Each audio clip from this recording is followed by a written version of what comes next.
Apa? Borgol ini.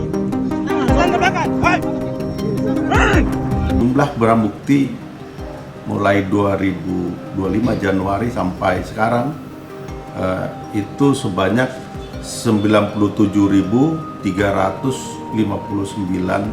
kilogram.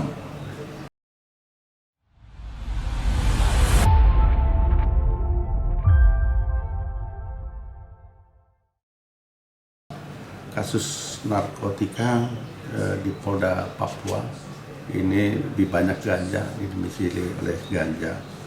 Dan kasus mulai Januari 2025 sampai Oktober 2025 itu sebanyak 133 kasus ganja. Untuk tersangkanya ada 167 orang yang terdiri dari warga negara Indonesia 152 orang, kemudian warga negara asing atau Papua Nugini itu ada 15 orang. Kemudian jumlah barang bukti mulai 2025 Januari sampai sekarang itu sebanyak 97.359 kilogram. Kemudian untuk warga negara asing itu sebanyak 15 orang itu dari Papua Nugini. Nah, mereka dari Papua Nugini masuknya rata-rata ilegal yang masuk ke Indonesia dengan membawa barang-barang haram tersebut. Kemudian masuknya dari Papua Nugini ada jalur tikus, jalur darat, kemudian ada jalur laut. Nah, mereka biasanya masuk malam hari kalau jalur laut itu. Kemudian ada beberapa tempat yang mereka menjadi tempat persinggahan dari Papua Nugini untuk masuk ke Indonesia. Itu sudah kita deteksi tempatnya, yaitu terutama di BSG, Kampung Vietnam, dan tempat-tempat pelabuhan kecil lainnya. Kemudian untuk jalur-jalur darat masuk, yaitu dari tempat-tempat perbatasan yang agak jauh dari pantauan, seperti di Sekau itu ada jalur-jalur yang bisa dimasuki, yang hanya jalan darat saja itu bisa tembus ke wilayah kita. Kemudian di Merauke juga jalur mungkin lewat perahu saja sudah masuk. Kalau di Merauke jalan kaki itu udah bisa ditempuh. Kemudian di Bovendigul juga ada tempat-tempat yang bisa masuk ke wilayah kita. Jadi tempat-tempat inilah yang biasa menjadi mereka memasukkan barang-barang haram tersebut. Kemudian mereka juga membawa barang haram tersebut, ganja itu banyak, tapi tidak semuanya langsung dibawa, tapi mereka setelah bawa disimpan dulu di tempat yang aman ganja, kemudian dimasukkan mungkin satu karung dulu ke wilayah kita. Nah, itu nanti kalau satu karung udah habis baru mereka ambil lagi barang tersebut ya di tempat mereka simpan di daerah-daerah yang aman di perbatasan wilayah mereka. Nah, itu. Kemudian ini kan termasuk tinggi juga ya untuk kasus ganja ini sendiri. Yeah. Ini berdasarkan penyelidikan dari narkoba sendiri, seperti apa ini untuk peredaran ini? Kalau untuk ganja itu memang banyak beredar ya, terutama anak-anak muda itu, karena ini untuk katanya untuk biar percaya diri anak muda. Kemudian untuk penyelidikannya kita tetap tingkatkan kerjasama dengan wilayah-wilayah perbatasan, mungkin dengan TNI yang ada di perbatasan, dengan di laut, mungkin dengan angkatan laut dan Polair kita juga melakukan penangkapan terhadap ganja-ganja ini. Kita juga sering dibantu oleh rekan-rekan ya Polair, TNI Angkatan Laut, mungkin yang di perbatasan, Pamtas, ada sana sering membantu kita dalam pengungkapan terhadap ganja yang masuk ke wilayah kita. Kita mengucapkan terima kasih kepada rekan-rekan. Kemudian untuk pemberantasan narkotika ganja ini Polri juga tidak bisa sendirian bekerjanya, harus dibantu oleh masyarakat. Karena yang tahu untuk beredarnya ganja ini ya yang di lapangan itu masyarakat yang lebih tahu, yang lebih tahu wilayahnya. Nah, jadi mohon bantuan informasi juga dari masyarakat untuk menginformasikan apabila ada ganja-ganja yang masuk atau di tempat dia ada yang dicurigai, mohon bantuan dari masyarakat untuk menginformasikannya kepada kepolisian, baik WA atau langsung datang ke kantor. Untuk kerahasiaan informasi yang memberikan informasi, kita tetap jaga kerahasiaan. Nah, ini jadi mohon bantuan dari masyarakat. Karena Polri juga sangat terbatas personil dan informasinya. Jadi mohon bantuan dari masyarakat, dari instansi terkait untuk memberantas narkotika jenis ganja ini. Langkah tegas dari kepolisian sendiri, ini kan marak sekali ablek ganja ini. Langkah tegasnya ya kita terhadap pelaku-pelaku pengedar ganja ya kita proses secara hukum ya, tidak usah diberi ampun, kecuali dia pengguna. Kalau pengguna itu termasuk korban, itu kita rehab. Dia di bawah pengguna itu karena dia termasuk korban, itu kita rehab untuk kita lakukan pembinaan. Tapi kalau dia pengedar, ya pengedar langsung kita proses ketentuan sesuai hukum yang berlaku. Mungkin kalau dia ada yang 2 atau 3 kali yang sudah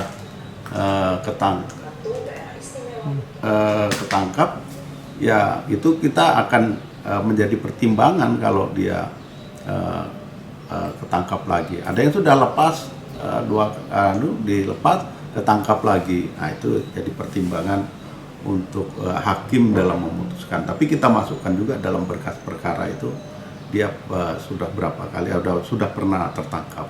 Nah, itu. Untuk masyarakat PNG sendiri kemudian sejauh ini apakah ada yang deportasi atau dihukum di sini?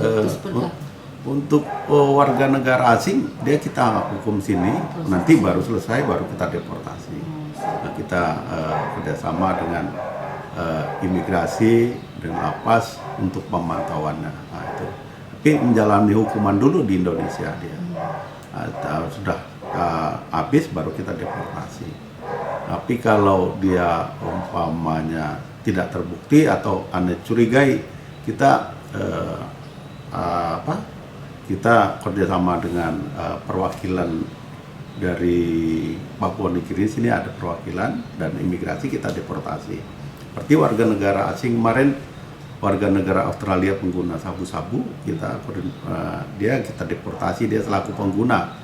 Kita kerjasama dengan imigrasi dan perwakilannya di sini dari Australia, langsung kita deportasi. Nah, itu udah contohnya.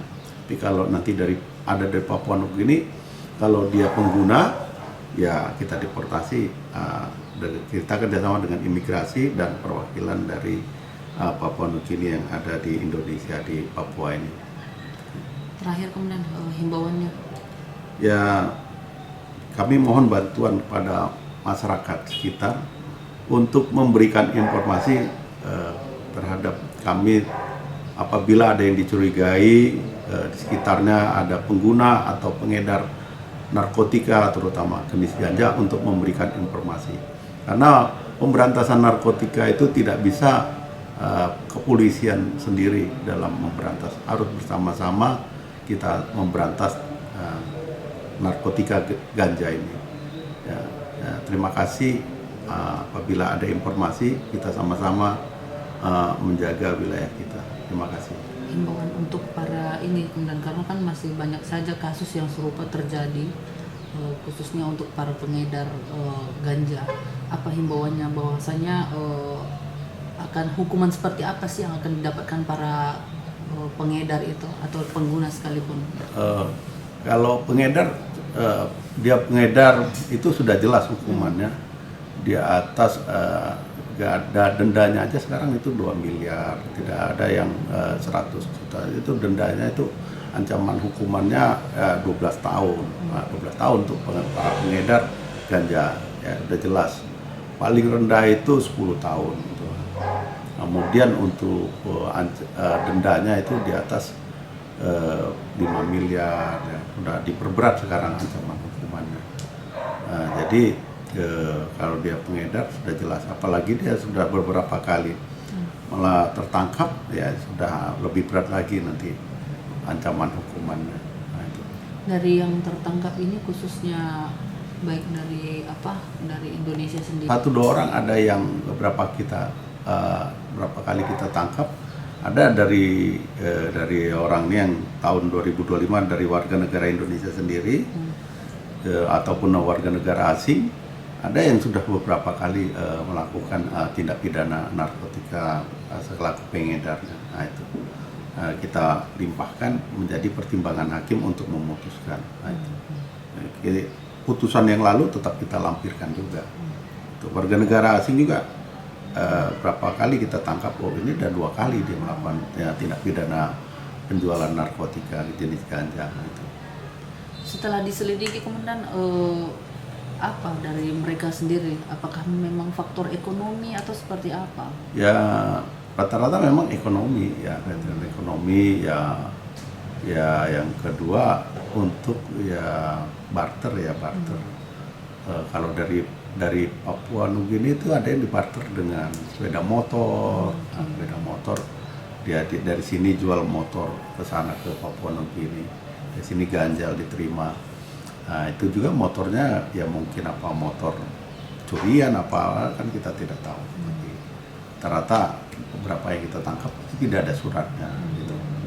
Jadi selama ini dari hasil penyelidikan mereka barter ya? Ya ada yang barter, ada yang bawa langsung, atau rata-rata barter. Kemudian ada juga yang dia pacaran sama warga sini, jadi dia habis bawa barang tuh disimpan di kos-kosannya, dia sambil menunggu barang itu dia tidur sama pacarnya di sini.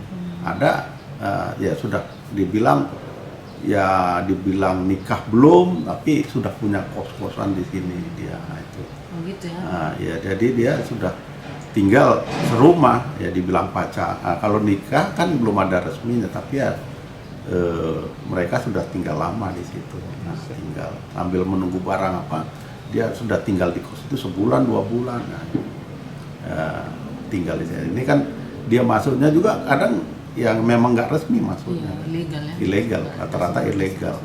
Makanya kesulitan kita juga kalau kita minta bantuan ke perwakilan, datanya mereka juga mereka masuknya secara ilegal. Jadi kalau secara ilegal tuh biasanya masuknya mereka juga kurang respon tetap ada bantu, tapi itu masuknya secara ilegal kurang respon. Tapi kalau masuk ilegal mungkin mereka datang. Kita juga sudah beberapa kali ke sana, nanti tinggal kita tingkatkan dengan perwakilan dari Papua Nugini yang konsulatnya yang ada di Roko ini.